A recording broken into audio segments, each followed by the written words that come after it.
You're listening to an Anderson Entertainment production. This episode, we'll be getting all millennial in FAB Facts. It's our first encounter with the invaders from Mars in the Randomiser. And Jamie chats with Scotland's own Troy Tempest, Kelvin Murray. Ooh, that's all coming up in Pod 139. You bet your life of the Gerry Anderson podcast. 5, 4, 3, 2, 1. Let's get started.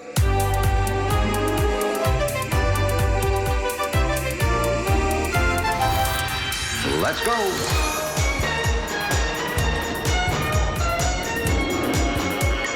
Spectrum is green. The Gerry Anderson Podcast with Jamie Anderson and Richard James.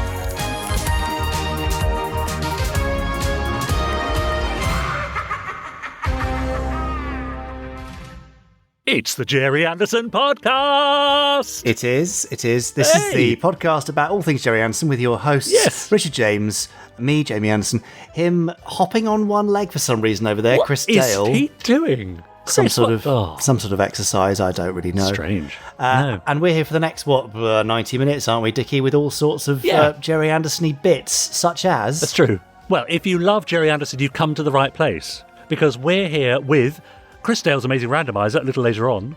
We've got some news, because there's always brand new stuff happening in the Gerry Anderson universe. Correct. We've got FAB Facts coming up in just a little while. Yay. We've got the first part of Jamie's interview with Kelvin Murray. And of course, we'll be hearing from our lovely Podsterons via email, Twitter and Facebook. I'd forgotten about that. You're right. All those things and probably some other random nonsense that we end up talking about as well. Probably, yes. True. So, Richard, I know you just want to get FAB Facts out of the way, so shall we do just that and get FAB Facts out of the way? Yeah, Okay. go on. It's like ripping a plaster off, isn't it? Let's do it now. Exactly, here it comes. Now, time for this week's FAB Facts. It's FAB Facts, where I have a book of FAB Facts. I flick through the book, Richard shouts FAB, and I read out a page of FAB Factness for you. Are you ready for the flicking, Richard? Born ready for the flicking, Jamie. Good, because I'm ready for your FAB. Here we go. FAB! Now, interestingly, this particular chapter of FAB Facts is chapter 14. Okay, why is that interesting? Well, it's not interesting at all. Oh. It, in fact, covers a period around the end of Space 1999, Interesting. which I know is one of your favourite periods of all things Anderson. Yes. And the FAB Fact reads as follows. Shortly after production concluded on Space 1999, along came a little movie that revolutionised the art of movie making, something called Star Wars. I'm not sure if you've heard of it. I think I remember that, yeah. yeah. I think I do vaguely remember it. Few people have probably seen something to do with it. Anyway, as well as featuring many actors who had appeared in Space 1999, since they've both been filmed at Pinewood Studios, the film was inspired by the visual look of Space 1999 as well. George Lucas, some bearded chap who did something with Star Wars, I don't know. He did quite well out of it, didn't he, as well? I think he probably did, yeah. He'd actually wanted to use the special effects lead from Space 1999, Brian Johnson, to oversee the effects on Star Wars. Great. But at the time, Brian was busy on the second series of Space 1999, and so Industrial Light and Magic, ILM, took the job. However, George Lucas rejected the original ILM design for the Millennium Falcon because it looked so much like the Space 1999 Eagle. Did it? Yes, and there are images online. Right. So they went back to the drawing board and came up with the iconic circular design for the Falcon that we all know and love today. Yeah. If you're wondering what happened to the original Falcon model, though, and what it looked like, you don't have to search very hard because it does actually appear at the start of the film as Princess Leia's blockade runner, the Tantive 4. Was it Tantive 4? I don't know. I see. Yeah. Among the cosmetic changes made to it from the original were the replacement of the ship's forward section. In the final film, it has a sort of hammerhead shape, whereas in the original, it has a round cockpit section like appeared on the final version of the Falcon. Aha. it was the insect-like cockpit section that Lucas felt most strongly compared to the Space 1999 Eagle. Yeah. Although it probably would have helped to differentiate them if they weren't both named after birds. Oh, okay. Now, yes, true. It's interesting. I mean, I was thinking, 1999 Eagle. Well, he had one. 2000. That's a millennium, isn't it? Oh, yeah. Yes, you're right. Yes. Eagle, Falcon. Yeah. I don't know if there's any link in the name. Probably not, but it's a nice you've thought. just got too much time on your hands. That's impossible. That's what you've been thinking That's about. impossible. Yeah. Now, I know that George Lucas also did a tour of the effects stage for Space 1999 when they were working out how they were going to do how they were going to do Star Wars. So I guess that's when he was talking to Rian Johnson and looking at the techniques they were using. So Crikey. A lot of the ways they did things in Star Wars were derived from or inspired by Space 1999 anyway.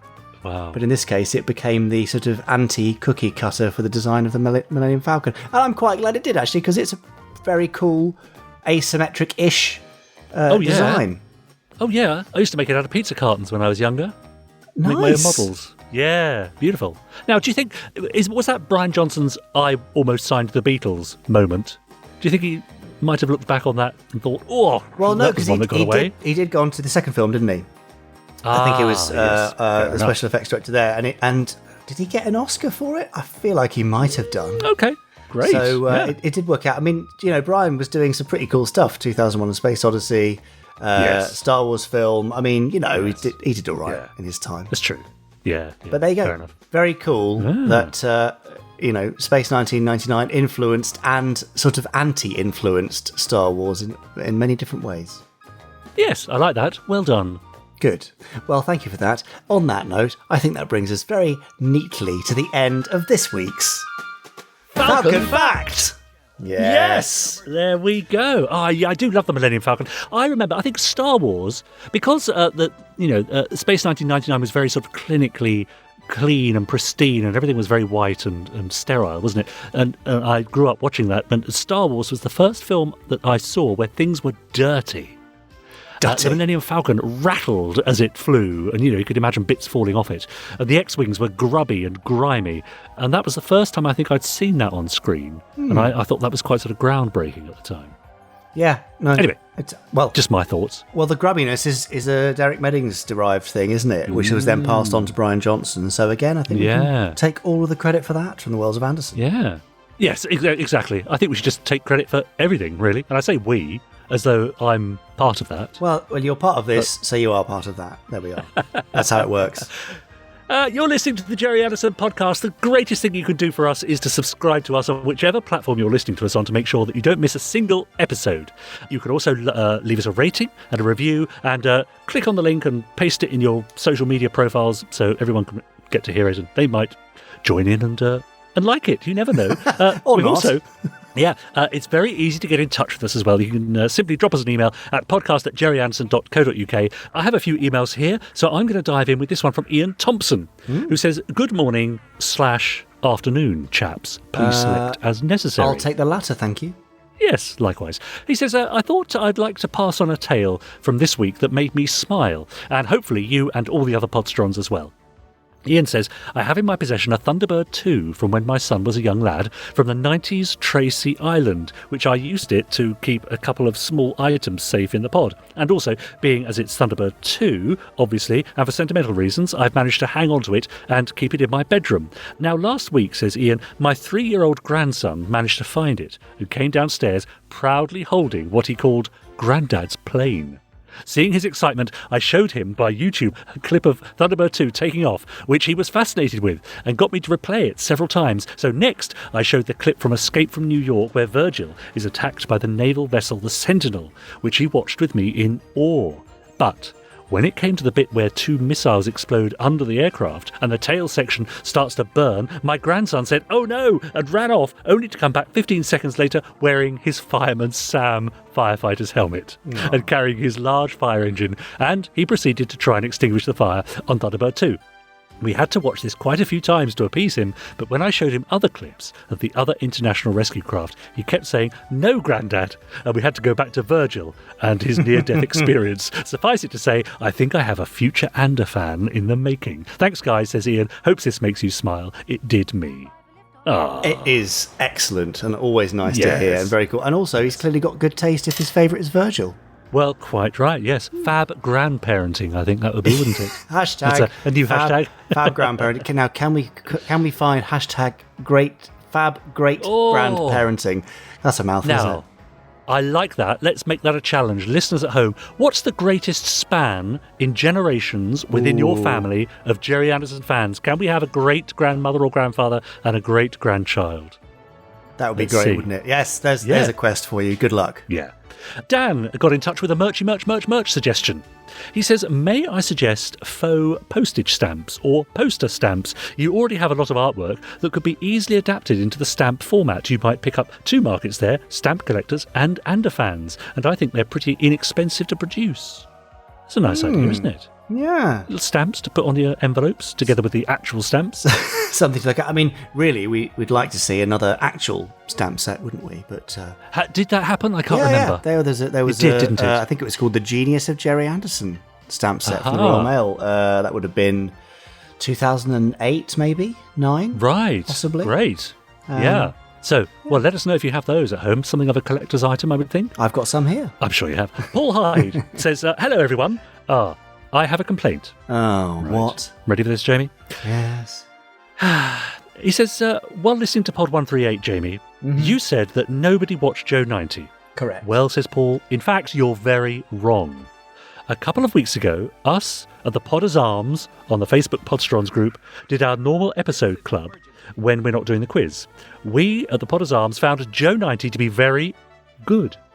It came across very well, and seeing as old as Joe when it first was broadcast, I have a soft spot for Joe. But one of our fellow podders came up with a brilliant thing. Going back to when the BBC did schools programmes, there was a programme called The Boy from Space. Anyway, the in question was called the something in question. Oh, there's a missing word there.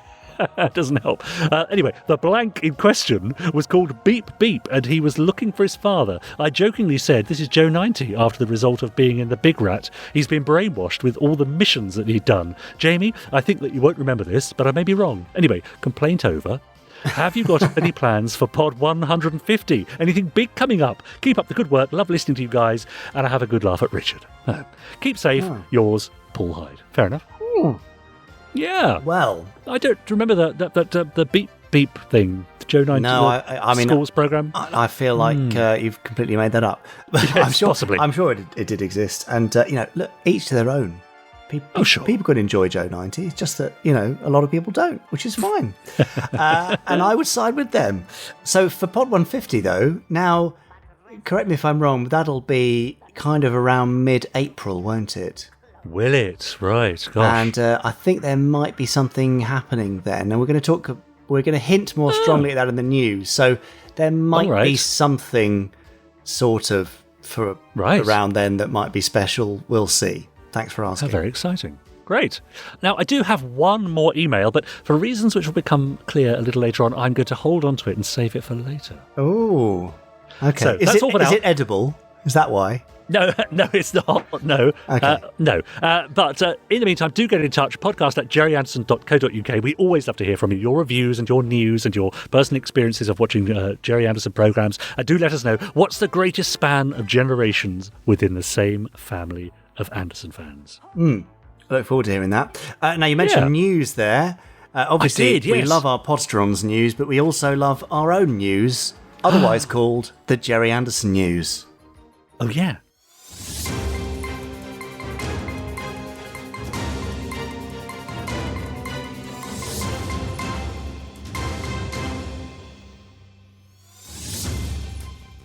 Go on, Richard, hit it.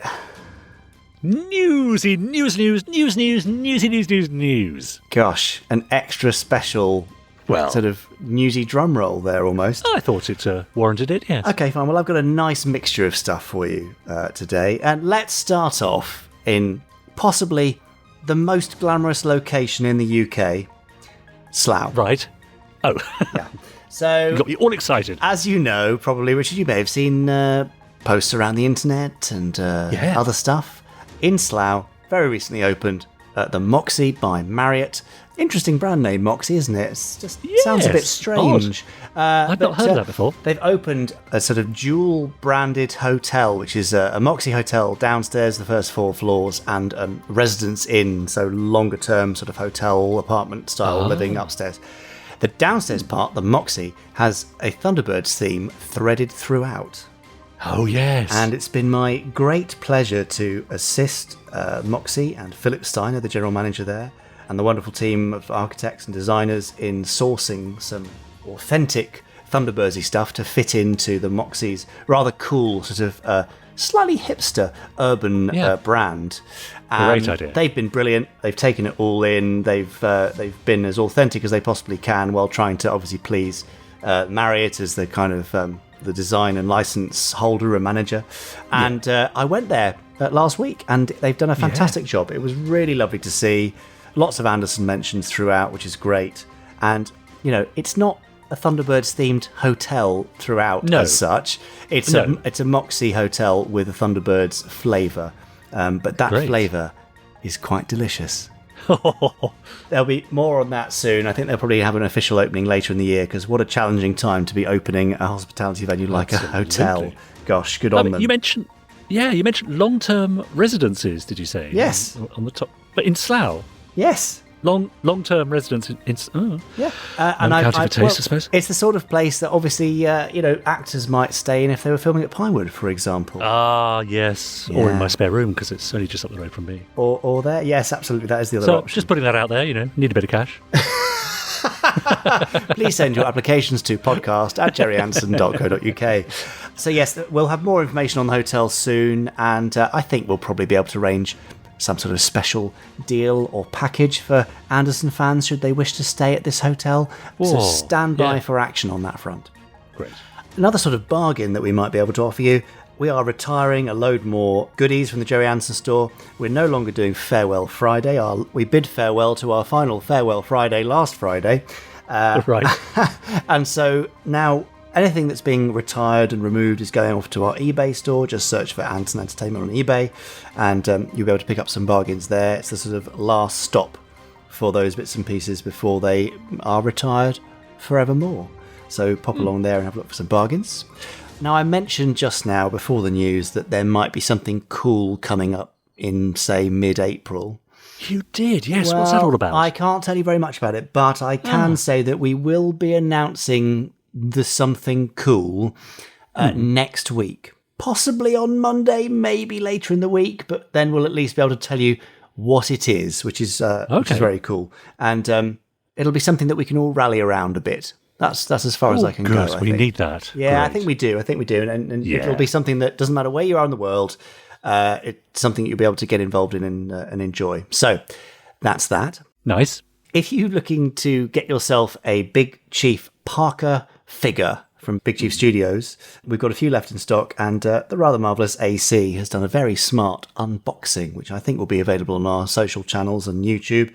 So if you're wavering over whether or not you should get one, then you can see the Parker figure in all its glory unboxed with rather lovely commentary and narration by AC.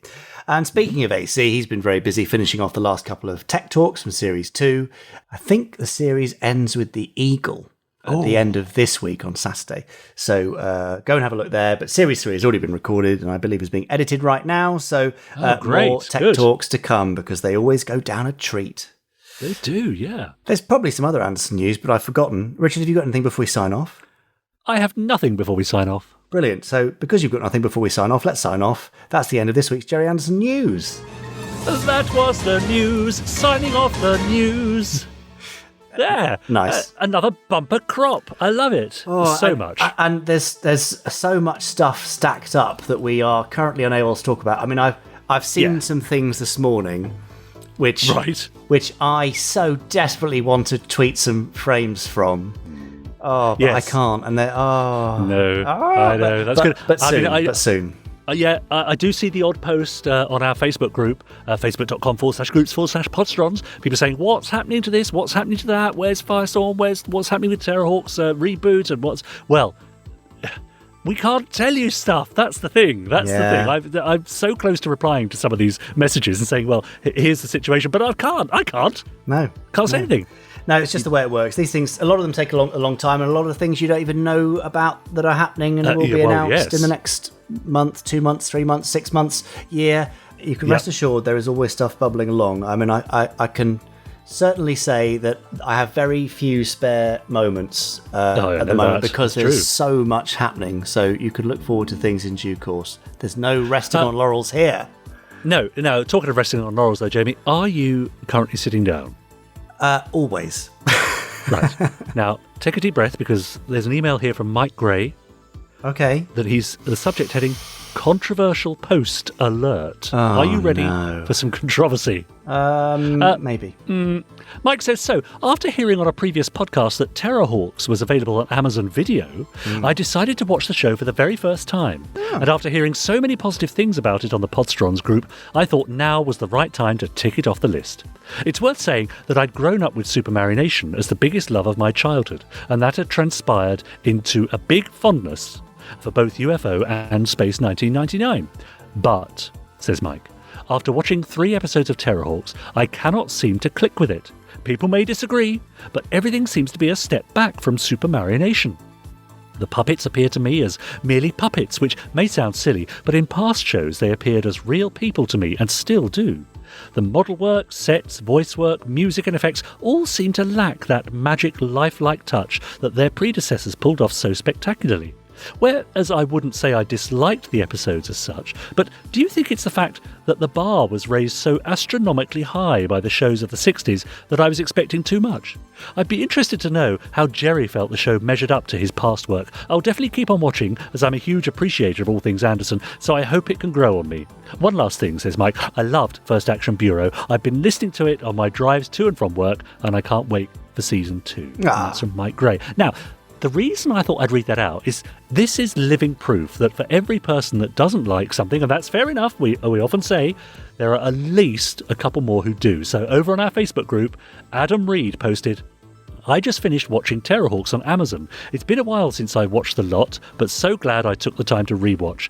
Terrorhawks has always been up in my top Anderson shows, and rewatching just enforces that opinion. In a nutshell, 3 things make the show. Classic Anderson launch sequences and special effects, Richard Harvey's music, and the characters of Young Star and the Sergeant Major. Favourite episodes, Midnight Blue, From Here to Infinity, and Play It Again SRAM. And also, Zach Reynolds posted, I'm so glad Terrorhawks is on Amazon that I gave it a second chance. I didn't know what I was missing.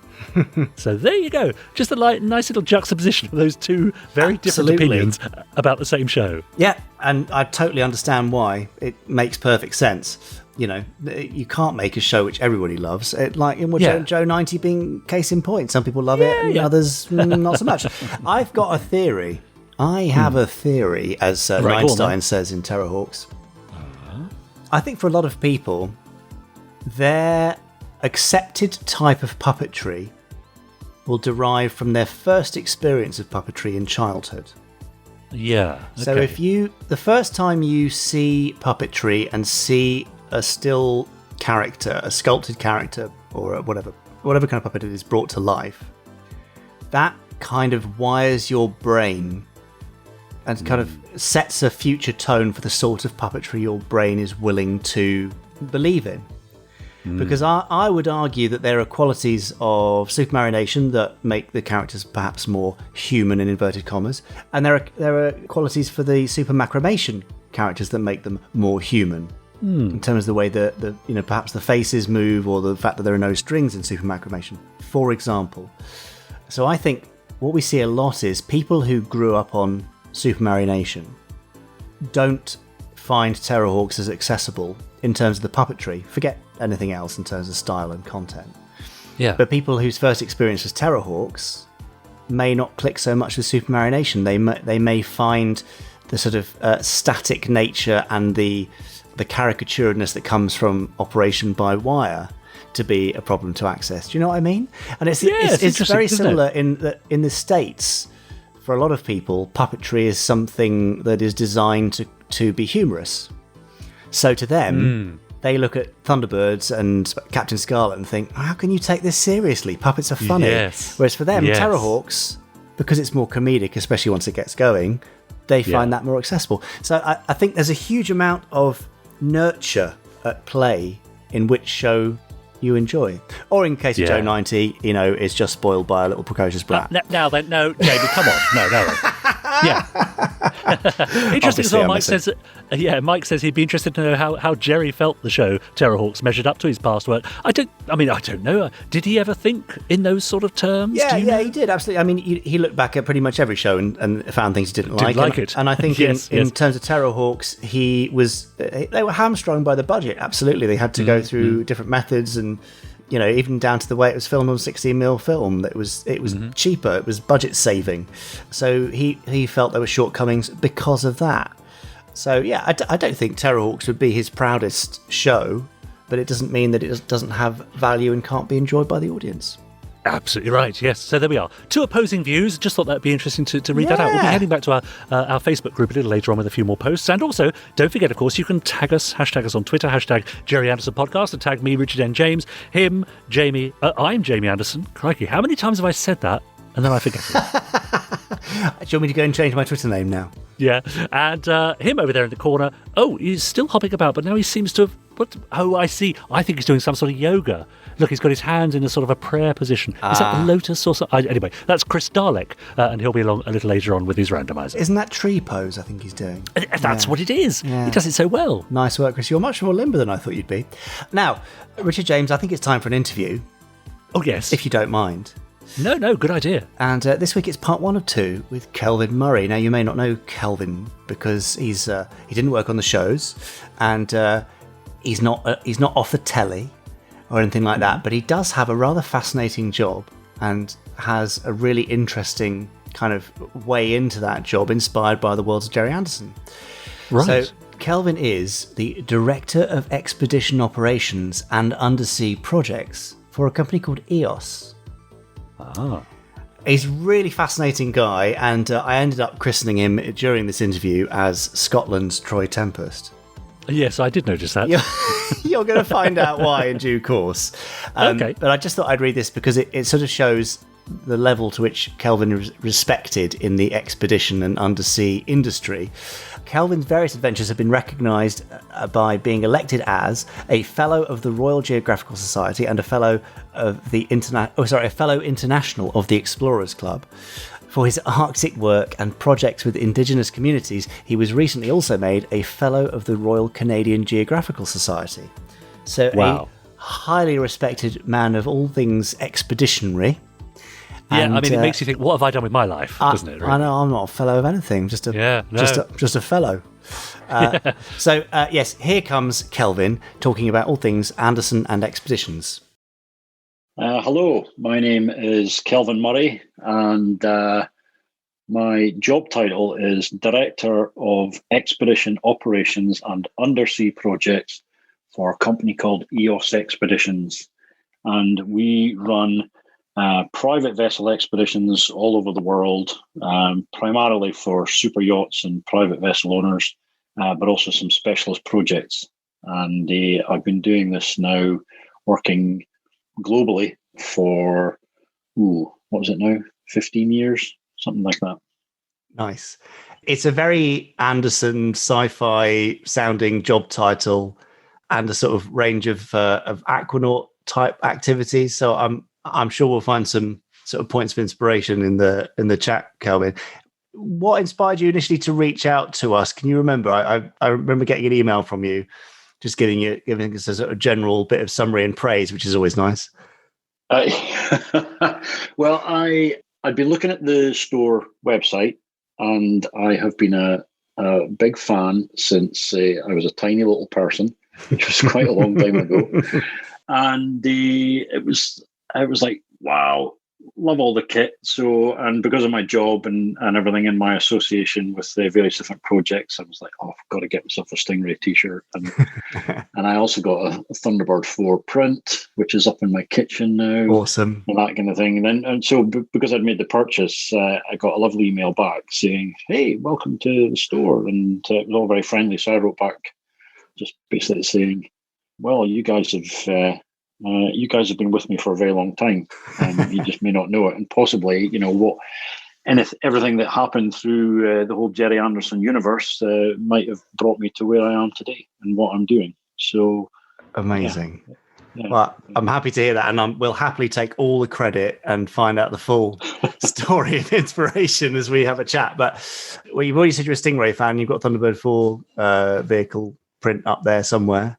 So where does your love of everything Anderson start? What's your first memory as a wee nipper?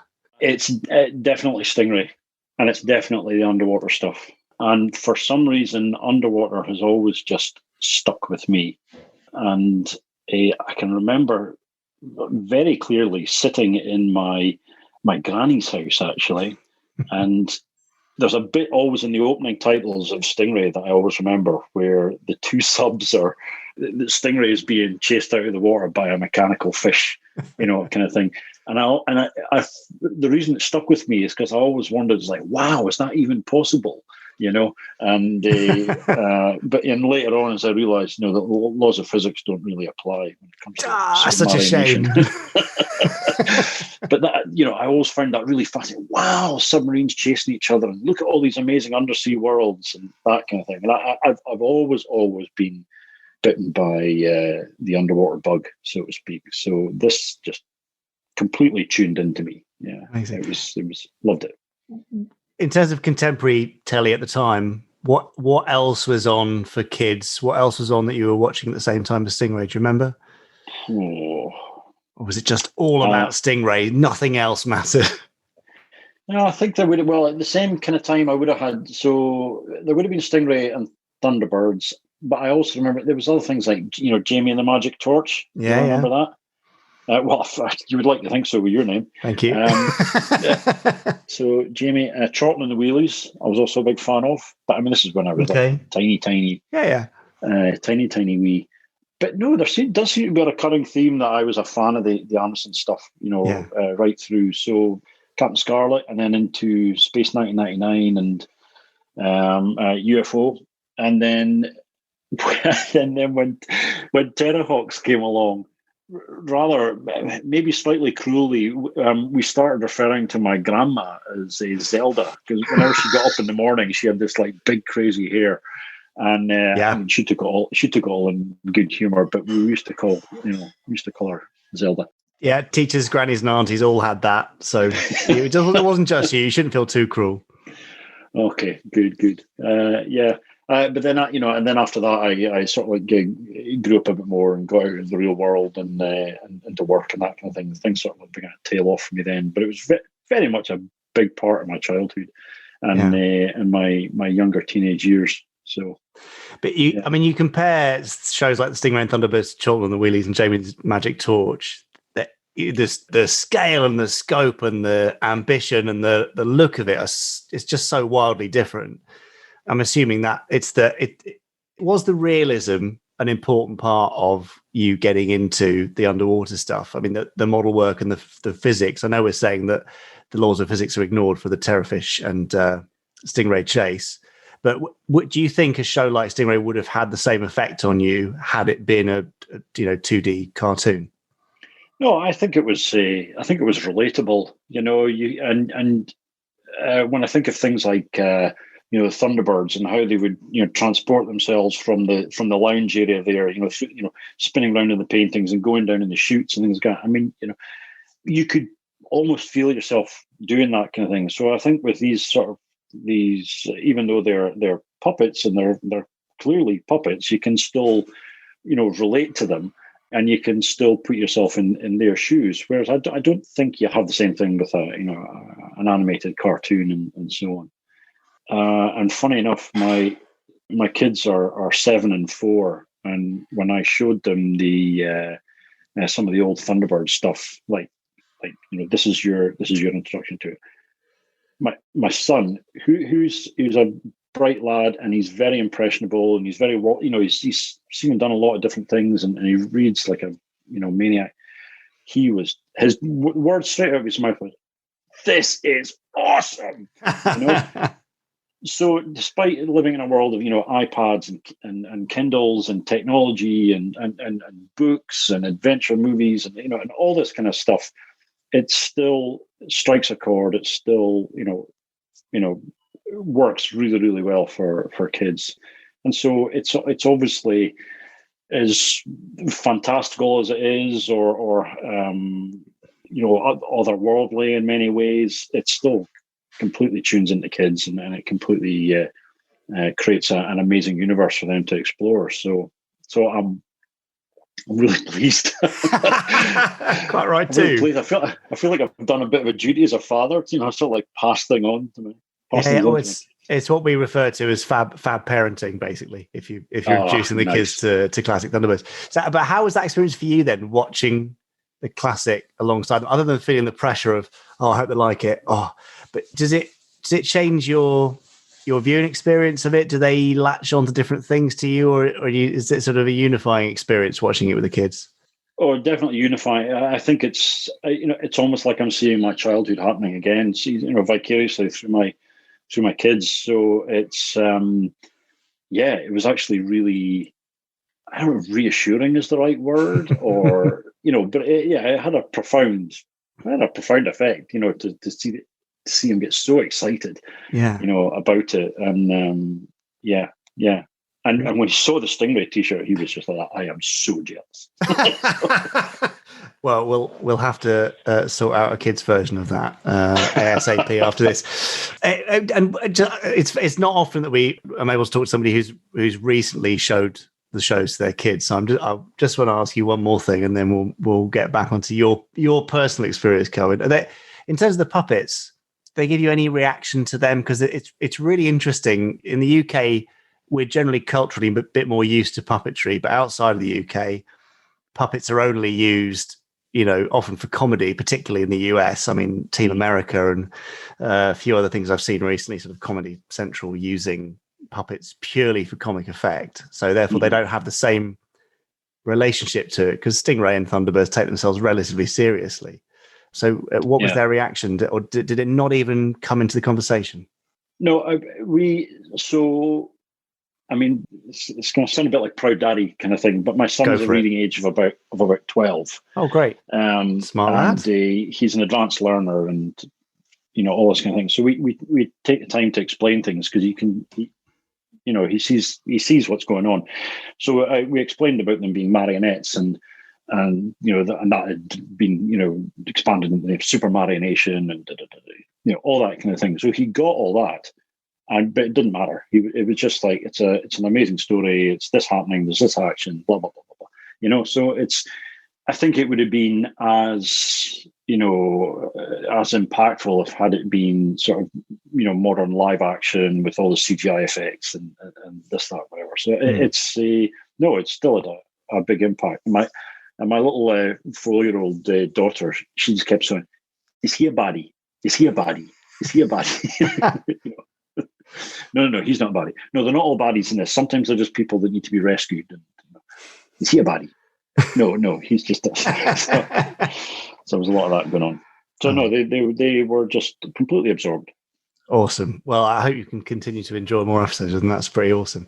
So when you spoke about the Stingray, first of all, it's all about the vehicle and the underwater stuff.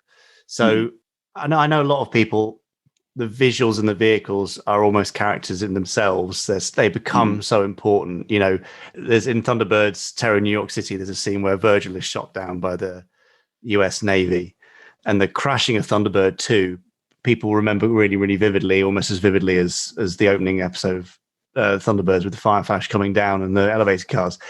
But I think a lot of people, they don't actually care that much about Virgil. They're more worried about Thunderbird 2. It becomes something really meaningful and precious. Is that something that strikes a chord with you, or did the characters actually make as much of the series as the vehicles? That's an interesting one. I think I connected much more, or maybe not connect, or I understood, or I tuned into the Stingray characters a lot more than I did the Tracy family, for example. Interesting. And when it came to Thunderbirds, it's as you say, it was the different vehicles. Because it could name and describe all the different vehicles, but probably couldn't tell you, which Tracy brother was flying or controlling which one.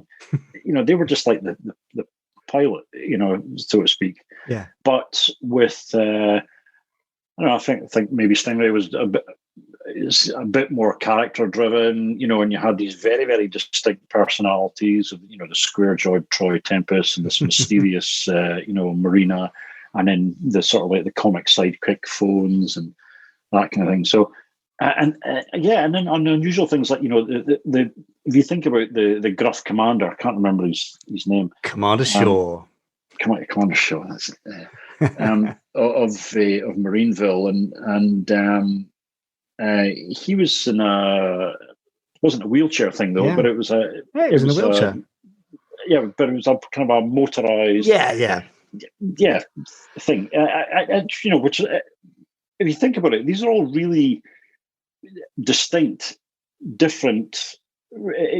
Everyone wasn't all pretty, and they weren't all sort of like classic heroes, and it was all quite unusual. And having a mute, mysterious underwater living woman, that's just So interesting stuff.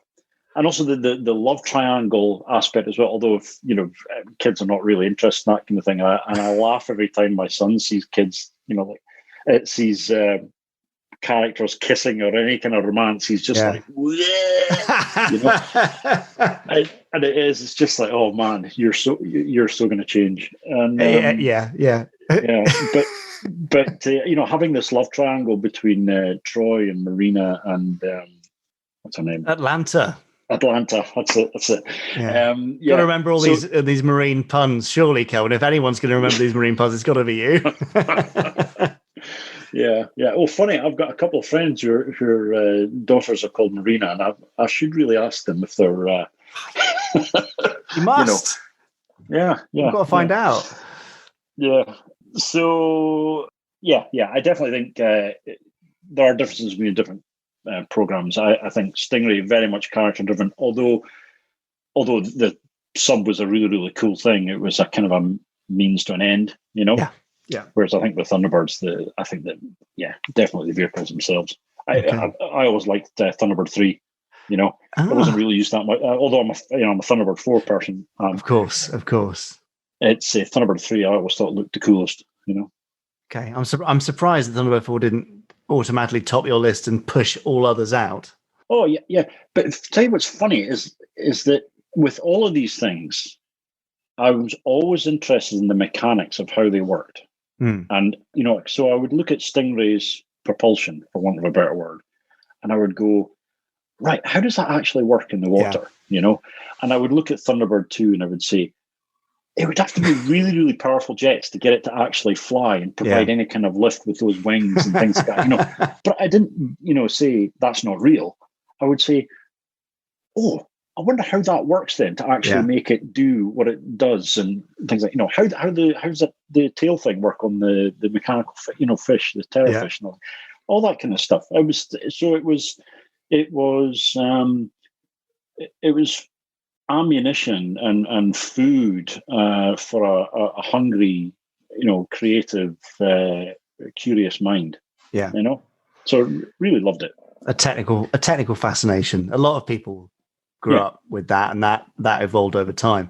So did that mean then that the shows that were less underwater based for you held less of an interest? I mean, Captain Scarlet, for example, did that hold your attention as much as those previous shows with Stingray and Thunderbirds? It did, but even at a young age, I felt there was some sort of moral ambiguity, because I seem to remember in the opening episode that it's the it was something along the lines of they're scanning us or something. Like, quick, open fire! You know, it was like the first thing the humans did was Captain Black started the war with the Missives. It was the humans that fired the first shot. Absolutely, but that was a really interesting angle, which they kind of never really explored. Just made the Missives cross for the rest of time. Yeah, but again, it was one of those things that it really did make me think about our responsibilities, and I now work in areas that we are, I say we, like as an industry or as a concerned party or stakeholder, something, we're actively trying to protect these areas. We're trying to be sensitive when we go there, and all those kind of things. I mean, these are really, really relevant things today, but they were sort of being poked at in a way, sort of like 50 years ago, by these programs. So it's interesting. It would be interesting for people to go back and really look at it again. I'm sure somebody's done some papers on them. Oh, there've been books and articles and all sorts of stuff. But it is. I always thought it was a really interesting thing. Of course, it starts with the, let's go home. There's nothing here. We'll just take one more look over this last ridge. If only they hadn't. But yeah. So post Captain Scarlet, Kelvin, I can tell you were already, on your path towards becoming the Scottish Troy Tempest that you are today. Joe 90, I'm guessing the Secret Service may not have made it to where you are. UFO, I mean, what did you keep growing with these, with the knowledge that they were Anderson shows? It sounds like you were in a period when actually, meeting these advancing older shows worked with you as you were growing up. Yeah, it did. I mean, Joe 90 was the last of the sort of classic, the penultimate of the Supermarination. There was the Secret Service, which was Stanley Unwin as a secret agent priest, which very few people saw, and it was cancelled after 13 episodes. Very peculiar. If you haven't seen it, but highly recommended. Bit weird. All right, okay. Stanley Unwin, as the comedian who spoke Unwinese. That was his special skill. Basically, Dad met him at Pinewood once and was like, "Oh, I love your comedy. I must write a series for you," and created this ridiculous half Supermarination, half live action hybrid. Wow. Check it out. There you go. So that's news to you. But Joe 90 really, most broadly marked the end of the Supermarination era for most people. Yeah. So I do remember Joe 90. I remember explaining it again to my son, and he was just like, wow, because of course he's into secret agents as well. Wow, it's a boy's a secret agent.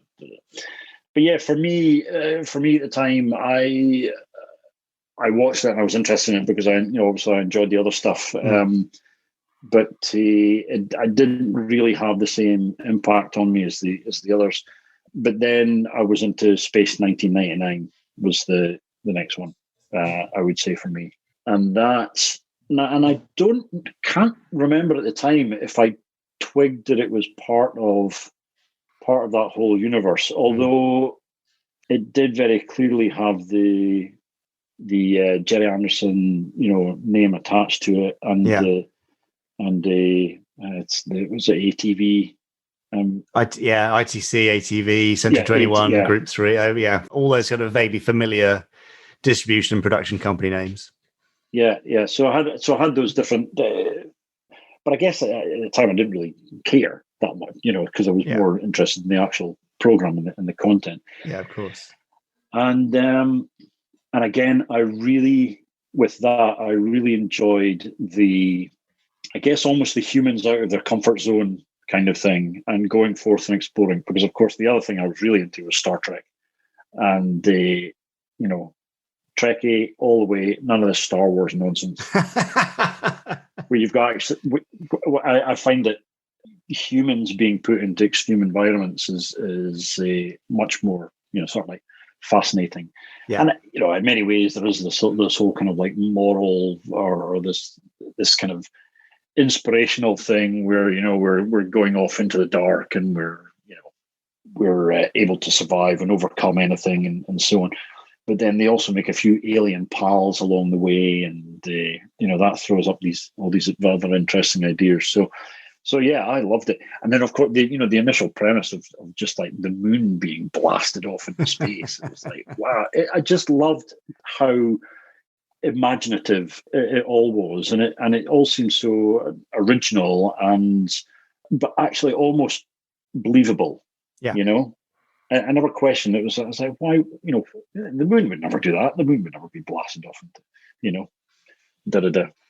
No, turns out from analysis by physicists, it couldn't actually happen like that. Enough if they had enough force from a nuclear explosion, it would disintegrate the moon, and anything less wouldn't move it. So there you go. But every science fiction series has got at least one kind of gimme that you're like, yeah, okay, fine. Well, you can have that, and now I want some more kind of logical, sensible stuff.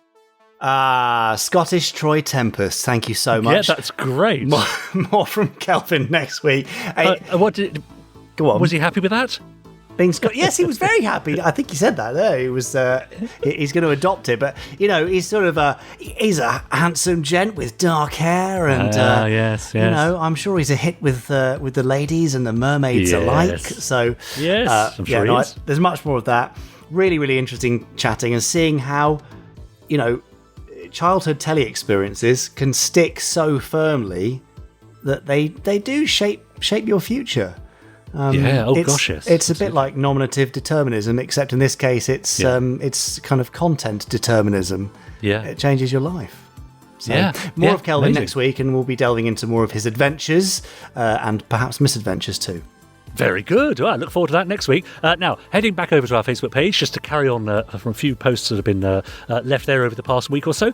Zach Reynolds continues. He was the one saying that he was glad that Terrorhawks is on Amazon. But also, he says, original Captain Scarlet and new Captain Scarlet, Stingray and Thunderbirds are all on Prime as well. He says, how did I just discover this? I feel like such a fool. Well, it's all right, Zach. Calm down. But, Jamie, it made me think, has so much Gerry Anderson stuff ever been available on so many different platforms? There's BritBox, Amazon Prime now as well, various series. You can see this stuff almost everywhere. I would agree, yes. No, it's a great time to be an Anderson fan and to discover it anew, and people still are. I mean, Terrorhawks on Prime. Now, it's not on Prime any longer, I should add. But while it was there, I mean, it was just getting tens and tens of thousands of views a week. Yeah, amazing. And just people discovering it for the first time since they watched it in the 1980s, which is really great. So it's just I'm all for making these things available in the most frictionless way possible. If you want to watch an Anderson show on streaming, then you should be able to get it there. If you want to watch it on Blu-ray or DVD, you should be able to get it there. If you want to watch it on your mobile phone, you should be able to. Maybe that's the thing that comes next. Let's see. But yes yeah.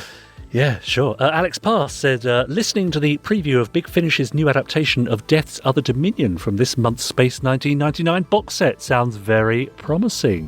What can you tell us about that, Jamie? It's out later this month, and it's great, and that's about all I can tell you. We did some extensive story editing and adapting to really make it work across the set, and I think you're going to enjoy it. Cool, great. And finally from our Facebook group, Kevin Hodge said, I just watched a cute documentary on 20th anniversary of Galaxy Quest, and one of the actors said he based the Nice Aliens Funny Walk on Thunderball XL5. He said puppets. Not quite right name, but I very nearly dropped my cup, said Kevin. Was I the only one not to know? I think you might be, Kevin, because we covered this. Walk, isn't it? We covered this on a Fab Facts about 37 pods ago, I think, something like that. Yeah. Exactly, and everyone could do that walk, of course, can't they? It's, especially if they're a marionette puppet, Yeah, quite right. Or they've been in a show about the marionette puppets. Yes, like... I meant to mention this a couple of weeks ago because Andy Dawson, who originated along with Gavin Robertson, the Thunderbirds FAB Next Generation stage show, he had, as part of, I think it was a mime festival, an online mime festival, one of his previous performances of something called Space Panorama was available online to watch, but only until the 31st of January, and I meant to mention it, so I'm so sorry that I missed that particular thing. But if you do a search for Andy Dawson or Andrew Dawson Space Panorama, I think you can still see some clips of it on YouTube and other platforms. It's fantastic. He uses his hands in particular to tell the whole story of the Apollo moon landing in 1969, and it's really interesting stuff. I've seen bits of it. It's very, very cool. He's a master with his hands. It's incredible stuff. Yes, that sort of neatly segues me from one master to another. Oh, you've got Anthony Ainley behind there, have you? Oh, sorry, wrong side of Master. It's actually Eric Roberts. Oh. No, it's actually Master of the Randomiser, Chris Dale himself. And he has dressed for the occasion. He has dressed for the occasion. So, Chris has got a marvellous randomiser, and he uses his marvellous finger to press the red button on it, or he gets somebody else to, which you probably will this week. And we're going to listen to him watching a random Gerry Anderson episode any second now.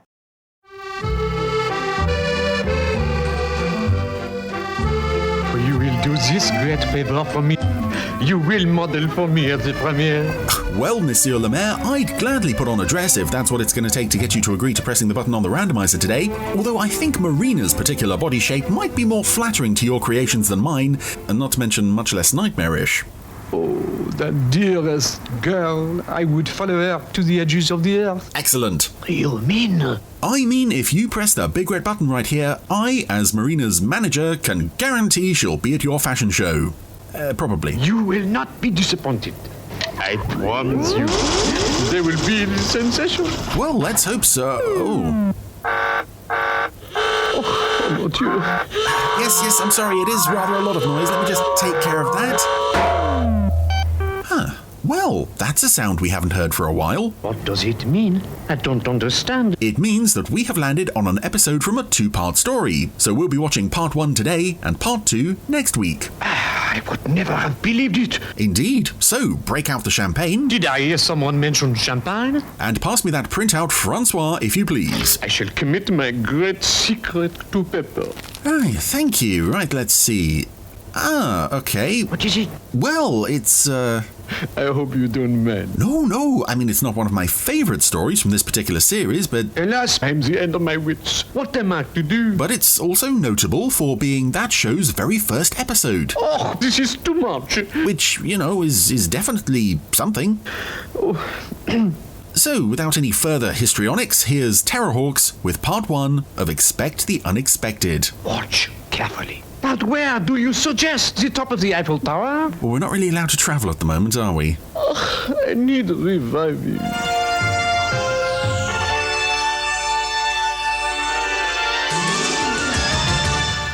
So, welcome back to Terrorhawks on the Randomiser, and a 2-parter. This is quite a rare thing for us. This is the series opener. A small step for us, but a large step towards mankind. And I have heard some people say that this one of the alien ships is approaching our base. This opening scene is one of the most dramatic in the series, which languages. I think I'd probably have to agree with, actually. Are an unarmed geological base. It's pretty effective in establishing Zelda and the rest as a credible threat. Of this planet. There we go, whole base full of innocent people just wiped out. Of course, it's all done with effects and voices. We don't see the puppets, which I'm sure it was always intended that we never saw the puppets in that scene, but I do wonder if that's part of what makes it so effective. It's a very dramatic opening for a series that wasn't necessarily known for being dramatic, but also the effects work here is really nice. My stepping stone to planet Earth. Not just the destruction of the Mars base, but the arrival of the fleet of ships themselves. Prepare for my first attack on Earth. No explanation, of course, for why Zelda wants the Earth, but never mind. When is a house not a house? I don't know. When it's the White House. Aha. 1,000 feet below the surface, the Battlehawk.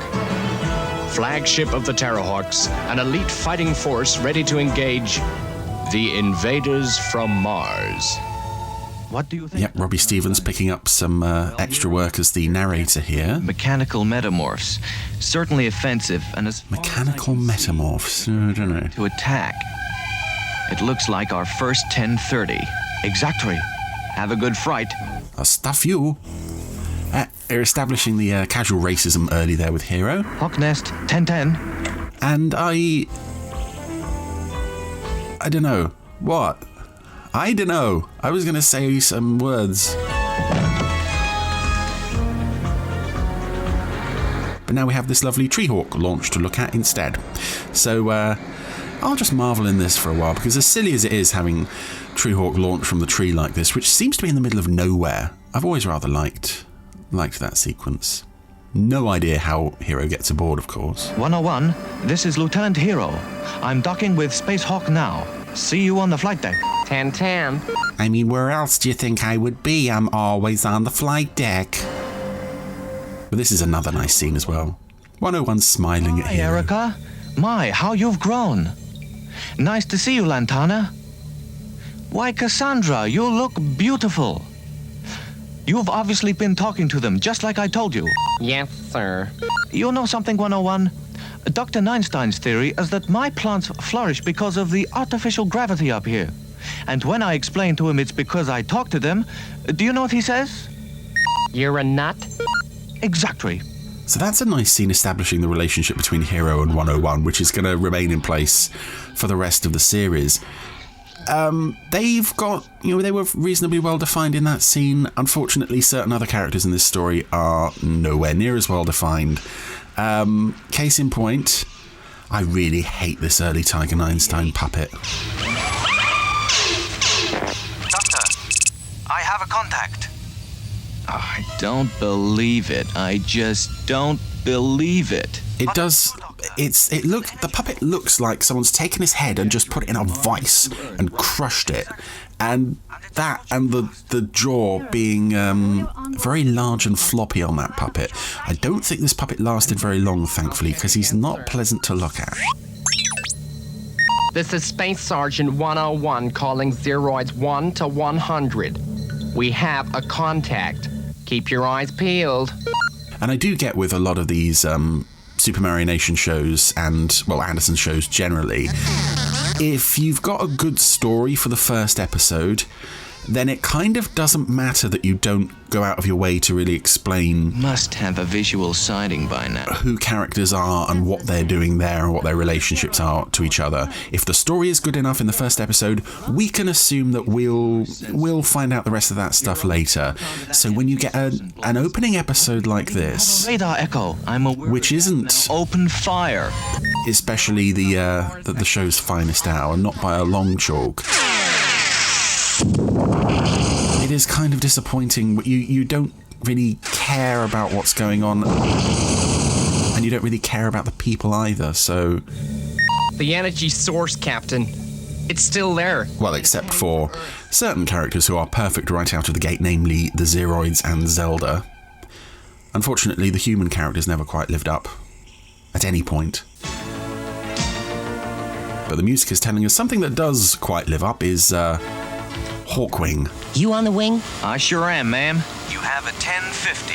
10-10. There ain't no explanation of what this vehicle is and who the people are who are driving it. But I do love the shot of... Not so much the whirlpool, but Hawkwing speeding down that tunnel. It's a lovely idea for a launch sequence, and I don't think the effects quite pull it off. It comes very close. But the reversed footage of the water sort of piling on top of itself, and then just that very small Hawkwing wobbling its way out of the vortex. I mean, the vortex itself looks lovely. The spinning bit underwater looks lovely. But Hawkwing coming out, I don't know.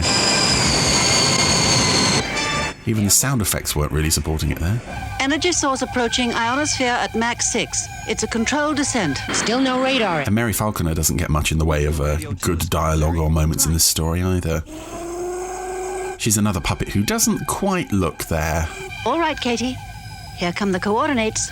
Fresh from the rose garden. Thanks, I'm on the sand. Which isn't to say that Denise isn't doing a good job, because Denise is always doing a good job. All these actors are always doing a good job.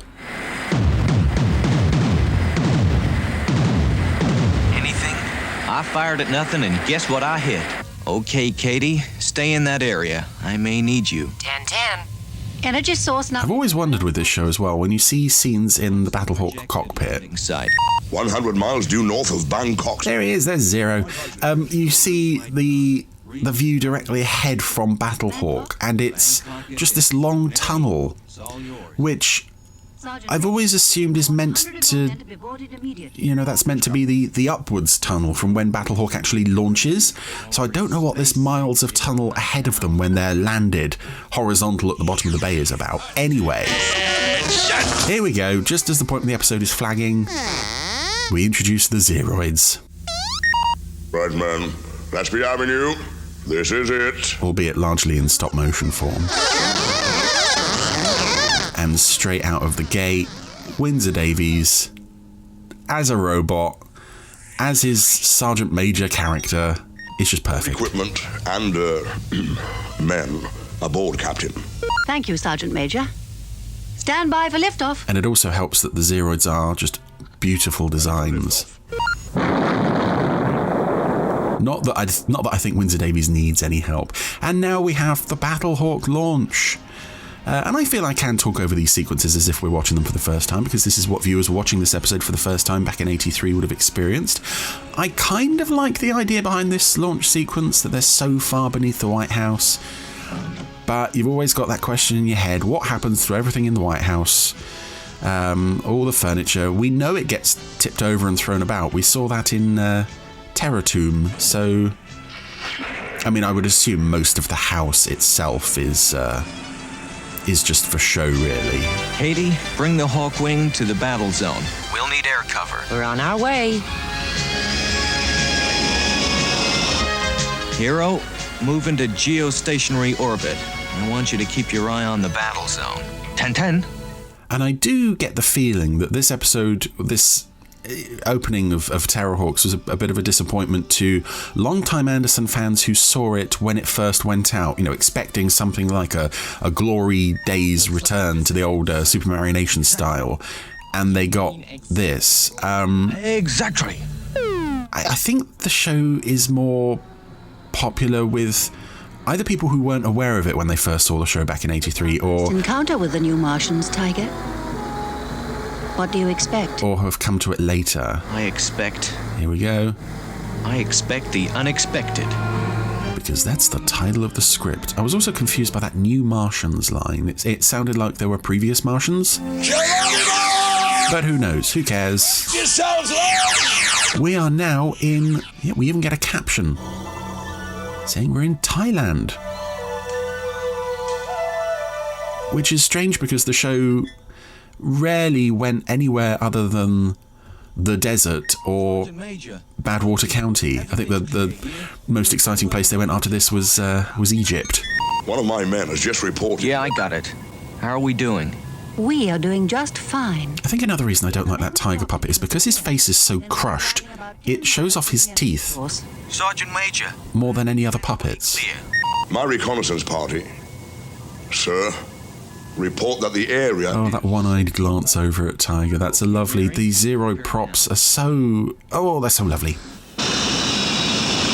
But going back to the location that we're now in Thailand. Zero? Oh, here's a particularly hideous shot of Tiger. Energy source and report. Sir. And use reasonable caution. Expect the unexpected. Caution. Yes, sir. Numbers 13, 27, and 35. Stand by for reconnaissance patrol. Yeah, it was always helpful to the show to have things happen in the middle of nowhere, in deserted places, because... Sergeant Major? I would assume there just wasn't the budget to show a particularly populated or inhabited area. That's why you always get the middle of nowhere and Badwater County with its 5 occupants. My worst enemy out there. And as the show went along, they did manage to pull in certain effect shots that... I think of the nighttime city scenes in things like Midnight Blue and Play It Again, SRAM, TV City.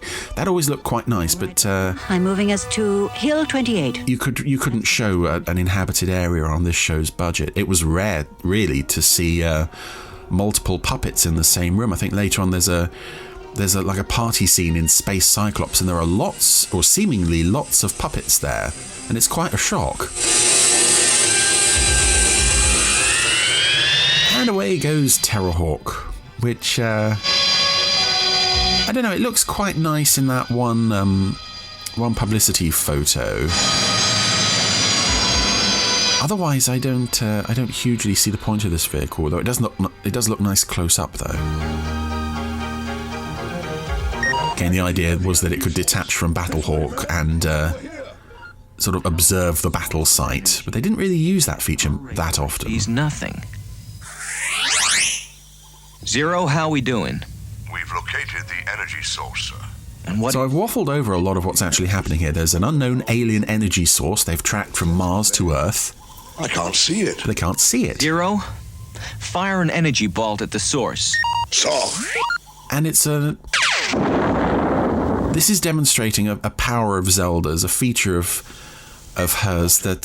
the energy source is still there, but... was rarely ever employed after this. And I get the feeling that it's introduced in this episode because they're planning to make more use of it. But they never really do. What can you see, Sergeant Major?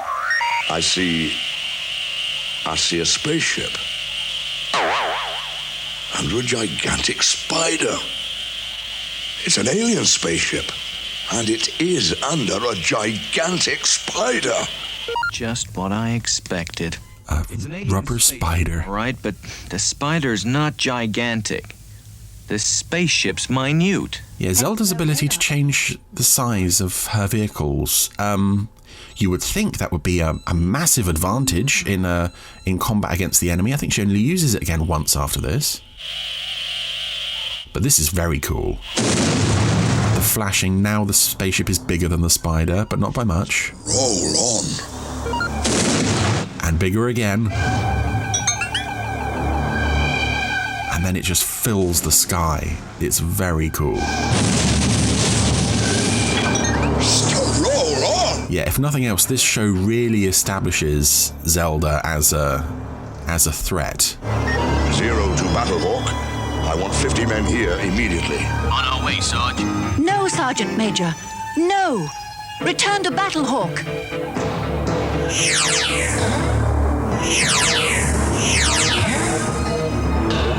He can't hear us. He doesn't want to hear us. And an element here that will be coming into play in the second half of the story. The bigger they are, the harder they fall. Now take up defensive positions.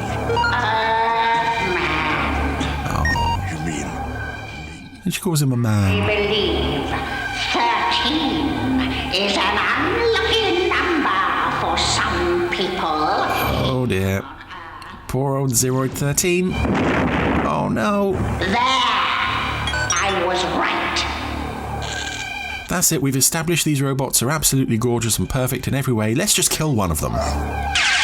If nothing else, I think that's more villainous than anything else Zelda does through the whole series. You don't kill the Zeroids. You can't hit me, but I can hit you. And she does actually hit another Zeroid there in that effect shot. One of them was clearly blown to pieces, but Rounded. It's not acknowledged. Because later on, 013's death is acknowledged in quite a touching way. But we're not there yet. That's next week. 10-10.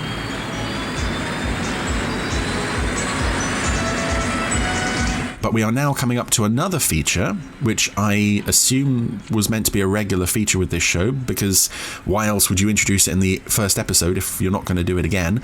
Using Hawkeye's section of Hawkwing as a suicide bomb. Sergeant Major, withdraw your men and return to the Battlehawk. That's an order. If Hawkwing is coming in, we must distract their fire. Come on, men. Give them everything you've got. Oh, that destroyed Zeroid in the effect shot is back again. Oh, well, he must have stitched himself back together, I don't know. Go, Hawkeye. 10-10. Dr. Killjoy's done a bang-up job on him between shots. Don't leave it too late, Katie. It's never too late, Tiger. I do love the incidental music in this scene as well. Nice and heroic version of the Terrorhawks theme. And there we go, that's the Hawkwing upper section, blown the spaceship to bits. Fantastic, Katie, just fantastic. And I suppose I should mention the slightly longer edit of this episode that was seen in the VHS compilation with lots of little bits. Well, 3 or 4 little bits missing here and there. And the energy force is still there. I guess they were cut for time. Building. Fast. Oh, so they haven't destroyed Zelda's ship? There it is, directly over the Terrorhawk. Keep calm, baby. Okay. Nobody knew those would be his last words. Tiger's been snatched. Mary's in a green beam. Again, this is all abilities that we never see Zelda use again against the Terrorhawks. This ability to just teleport them at will. Stupid doctor. Immobilize them in a green beam. No better than to attack us. But speaking of green, that's a lovely close-up shot of Zelda. That's our first sight of her. You speak to me like that. And she looks hideous. A human being. Human? But aren't you? No, I am not. Yeah, to be fair, Tiger, you wouldn't look at Zelda and think, are you sure you're not human? We were their robots, but soon our intellect was greater than that of our creators. So, we destroyed them. Your android? Yes, we are androids in the mold of our creators. Based on the oldest and wisest. That is why we are so beautiful. That's another great shot as well of Zelda stroking her hair with her fingers and those horrible claws. Are you receiving me? Mary, are you all right? This is Sergeant Major Zero calling for a copy. Doctor, what's your 1020? Well, he's gone. He ain't got one. The whole thing's totally beyond my comprehension. So it's nice that we're ending part one with, the Terrorhawks are utterly baffled. Zelda could have destroyed Terrorhawk and Battlehawk if she had a mind to it. Of necessity to pass your gunship. But they're more interested in just kidnapping Tiger. It'll blast us out of the sky. And my theory is that you've insufficient power left to reduce your ship's size and to maintain its force field. Correct. But they won't fire with you aboard. Another feature of early episodes. They will. Tiger, the phrase "I have a theory" was always prevalent throughout the show's run, but in the earliest episodes he had a knack of coming up with these very unlikely theories and being proved right. I hear you, Doctor. Where are you? I also like that he's sat on a cube in Zelda's ship. It has insufficient power to maintain its force field. If you open fire, you'll destroy it. So, open fire. That's an order, hero. He won't fire. Not with you on board. You're coming with me to Mars, and then we'll take you apart to see what makes you tick. That's a pretty nasty threat. I'm only one of 9 clones. Kill me, and there'll be another Einstein within 24 hours. And she actually believes it. If someone said that to me, if I were the evil dictator trying to take over the world, I think, maybe you're fibbing there. It's just thrown away such a casual introduction to the Tiger clone concept. Doctor would not like us to start making decisions. But I do like the cliffhanger we're building to here, because, I must make the decision. This is a fairly standard sci-fi trope. Oh, the captain's on the enemy ship. Well, I've given the order to blow up the ship. And then you'd cut back to the other heroes and they'd be, oh, but this time... Open fire! They actually do it. What have I done? They have opened fire. Yes, Zelda. This has got to be the end. Although those shots are taking a very long time to get anywhere near Zelda's ship, but that was the first episode of Terrorhawks Expect the Unexpected, Part 1. We have a to be continued on the start of the end credits Noughts and Crosses game, and yeah, I've spoken before about the problems with early Terrorhawks, and I've spoken about them here again, and it's, some things really work. The effects are good. The Zeroids are perfect right out of the gate. Zelda is perfect right out of the gate, but the human characters are, with the possible exception of Hero, are not that fun to be around just because either we don't know too much about them yet, or they're absolutely butt ugly, case in point Tiger Einstein. If the story was stronger, that wouldn't be a problem. Since it's not, this isn't a superb opening to the series, I've got to say. I can understand why people were put off by this back in the day. The show would get better, but unfortunately it won't get better in part 2, which we'll be seeing next week. Yay!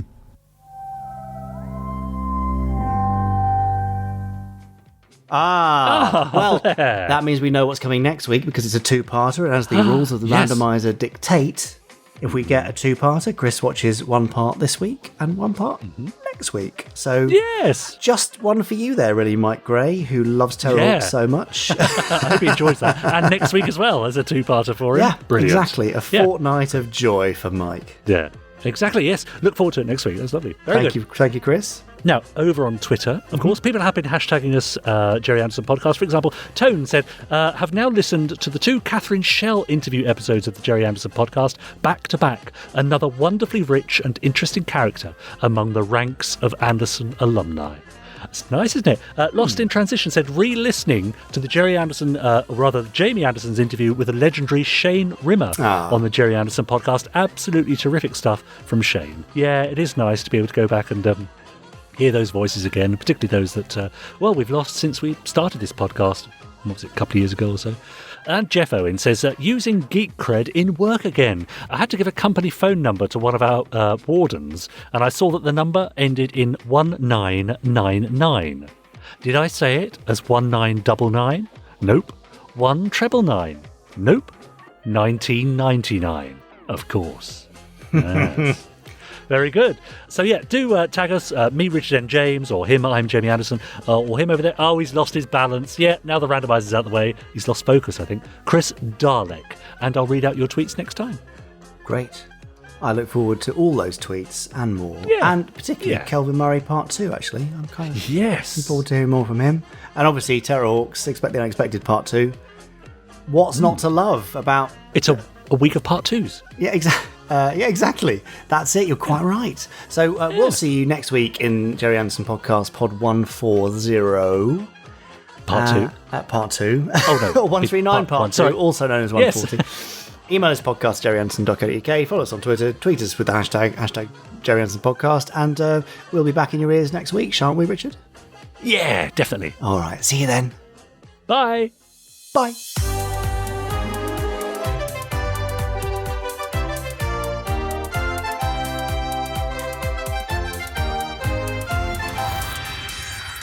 Stage 1 complete. Let's go.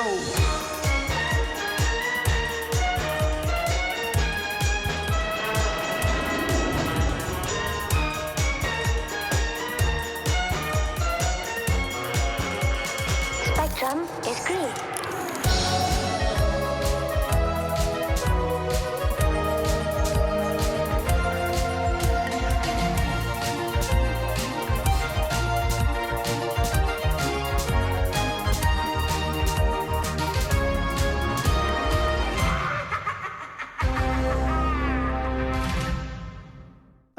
What's your favourite two-part story of any series or movie ever?